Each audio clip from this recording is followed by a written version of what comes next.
Hey Doodlers, this is Adam Sasinski and welcome to day 31 of the 40-day How to Doodle course. Now, in today's lesson, we're going to discuss fonts, titles, and word pictures. Specifically for this video, I'm going to firstly show you what I mean by different types of fonts and how to doodle them. And then we're going to look at a website where you can get plenty of incredible ideas on how to create fantastic fonts for your visual notes. Now, let's start off with, a typical font would be, there we go, fonts. There's a typical sort of looking font.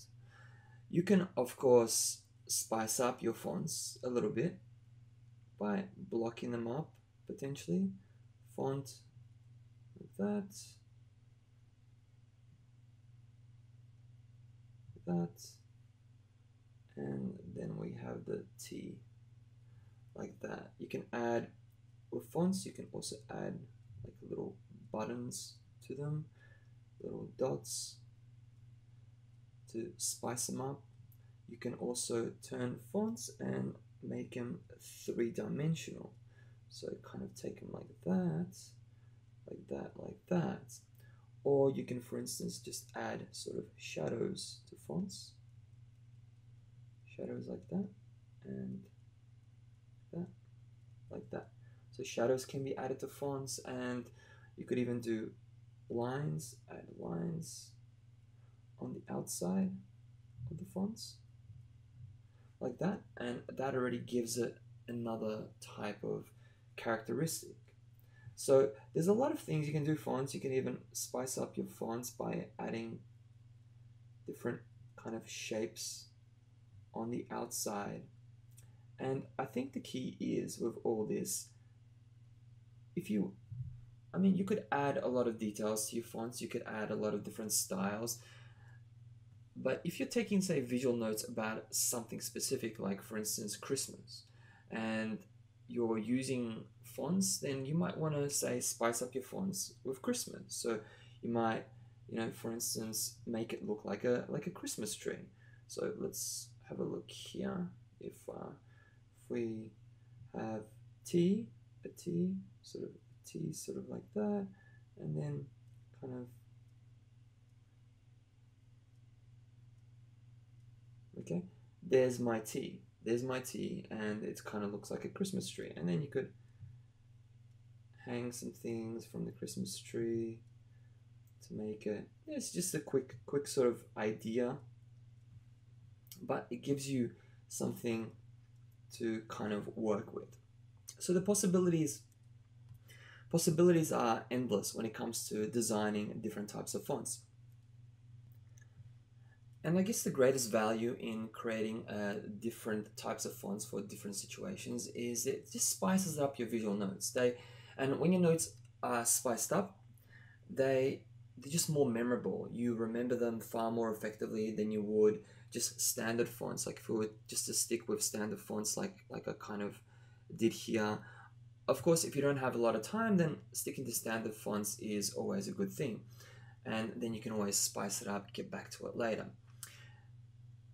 But I guess there's a lot of possibilities here that you could potentially do, and sometimes it's you kind of get stuck and thinking, okay, how can I change up this font? How can I do this a little bit differently?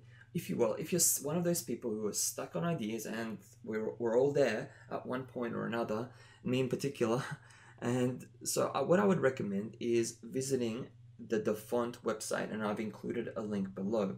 Now, this website is fantastic. It will give you plenty of incredible ideas on how to create a variety of different fonts. Well, they'll probably won't give you the how to, but they'll show you what these fonts look like, and then you can copy them. So have a look at these few fonts here. Winterflex, there you go. There's like a Christmas one. There's like a Snowtop Caps one. And look at this Comic Tragedy. I mean, you could spend a lot of time creating fonts such as this, but look at the variety that you can add to your doodles, and that's just amazing. It's just amazing. And of course it will take practice. I mean, practice to get all these fonts right is there's no doubt, it's just something that you would have to work on over time. And over time you'll get better and better, and these fonts will come to you much more easily. So then I've gone into this actual font, and when you go inside, you will see all the letters of the alphabet presented here for you. So you can have a look at all the letters, and they've got capitals, and some of them have lowercase letters if they're available for that font. If not, then they're not there, and they've got other symbols and everything like that. So have a look at that. I mean, this is a fantastic resource where you could use to really help you spice up your fonts in a variety of different ways. And the categories, there are numerous categories you can look up here: cartoon, comic types of fonts, square, medieval, sans serif, so the basic standard types of fonts if you want to practice them, or you can practice, you know, the not so standard fonts and add some variety to your doodles, to your visual notes, so to speak.